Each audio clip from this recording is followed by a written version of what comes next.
Hi friends అందరికీ ఈరోజు అన్ని బిర్యానీస్లోకి నాన్ పరోటా చపాతీ ఇంకన్నిట్లోకి చాలా టేస్టీగా ఉండే వంకాయ షేర్వా చేస్తున్నాను. ఇలా ఈ ప్రాసెస్లో చేసుకుంటే ఫ్రిడ్జ్లో పెట్టకపోయినా కూడా 2 days పాడకుండా ఉంటుంది. ఫ్రిడ్జ్లో స్టోర్ చేసుకుంటే 1 week అయినా కూడా బాగుంటుంది. ఒకసారి చేసి పెట్టుకుంటే మనం ఎప్పుడైనా ఫాస్ట్గా చపాతీ కానీ బిర్యానీ కానీ చేసుకుంటాం కదా, అప్పుడు ఇది సైడ్ డిష్గా చాలా బాగుంటుంది. చాలా ఈజీ కూడా. ప్రాసెస్లోకి వెళ్ళే ముందు ఫస్ట్ టైం ఛానల్ని చూస్తుంటే లైక్ చేసి సబ్స్క్రైబ్ చేయండి. స్కిప్ చేయకుండా చూడండి. ముందుగా కడాయిలో 2 టేబుల్ స్పూన్ల వరకు ఆయిల్ వేసుకొని ఆవాలు 1 టీ స్పూను, అర స్పూన్ మెంతులు, జీలకర్ర 1 స్పూను, మిరియాలు 1 స్పూను, అలాగే కొంచెం దాల్చిన చెక్క వేసుకొని ఇవి ఫ్రై అయ్యే వరకు ఫ్రై చేసుకోవాలి. కొంచెం కరివేపాకును కూడా వేసుకుని ఫ్రై అవ్వనివ్వాలి. తర్వాత 1/2 kg వరకు వంకాయలని ఇలా కట్ చేసుకుని వేసుకోవాలి. అలాగే 1 పెద్ద టమాటో, అలాగే 2 పచ్చిమిర్చిని కూడా వేసుకోవాలి.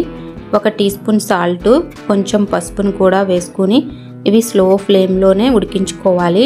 సాఫ్ట్ అయ్యే వరకు ఉడికించుకుంటే బాగా మగ్గుతాయి అన్నమాట, బాగుంటుంది.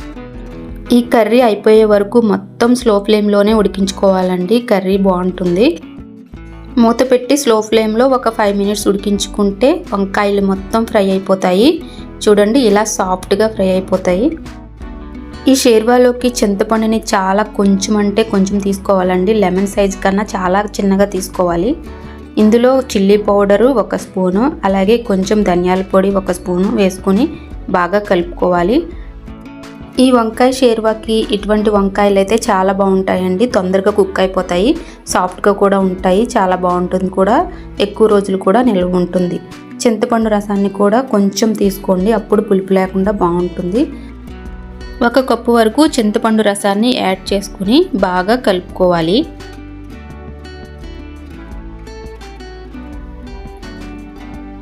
తర్వాత ఇందులో పల్లి పేస్ట్ని కూడా యాడ్ చేసుకోవాలి. పల్లి పేస్ట్ బాగా స్మూత్గా ఉండాలండి.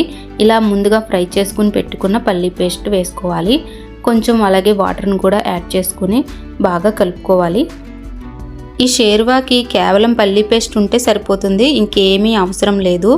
కానీ కర్రీ అయితే చాలా బాగుంటుంది, అన్ని సైడ్ డిష్ల్లోకి చాలా బాగుంటుంది. ఇవన్నీ కలుపుకున్న తర్వాత స్లో ఫ్లేమ్లో 5 minutes ఉడికించుకుంటే కొంచెం కుక్ అవుతుంది.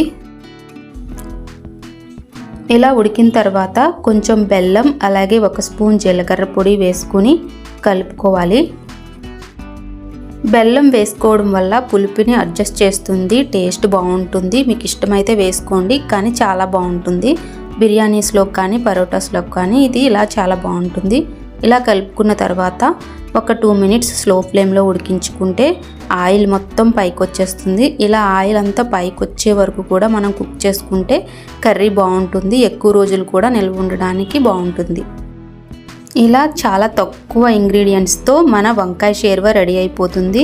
ఇందులో మనం అల్లం వెల్లుల్లి పేస్ట్ అయితే యాడ్ చేయలేదు. ఈ కర్రీకి యాడ్ చేయాల్సిన అవసరం లేదండి, కానీ ఈ కర్రీ చాలా బాగుంటుంది ఇలా వండుకుంటేనే. షేర్వా అంటే షేర్వాలానే ఉండాలి కాబట్టి ఇలా చేసుకోండి, యాజ్ ఇట్ ఈజ్ ఇలానే వస్తుంది మీకు. ఇది ఇలా చేసుకోవడం వల్ల మీకు ఎక్కువ రోజులు కూడా నిల్వ ఉంటుంది. ఫాస్ట్గా మనం ఏదైనా చపాతీస్ కానీ ఏమైనా బిర్యానీస్ కానీ చేసుకున్నా కూడా మనం ఈజీగా సైడ్ డిష్గా తీసేసుకోవచ్చు. ఈసారి ఇలా వంకాయలతో షేర్వా చేసుకోండి, చాలా బాగుంటుంది. ఈ వీడియో ఎలా ఉంది నాకు కామెంట్ చేయండి. కంపల్సరీగా ఛానల్ని సబ్స్క్రైబ్ చేసుకోండి. థ్యాంక్ యూ ఫర్ వాచింగ్ అండి. నెక్స్ట్ వీడియోలో కలుద్దాం. Bye bye.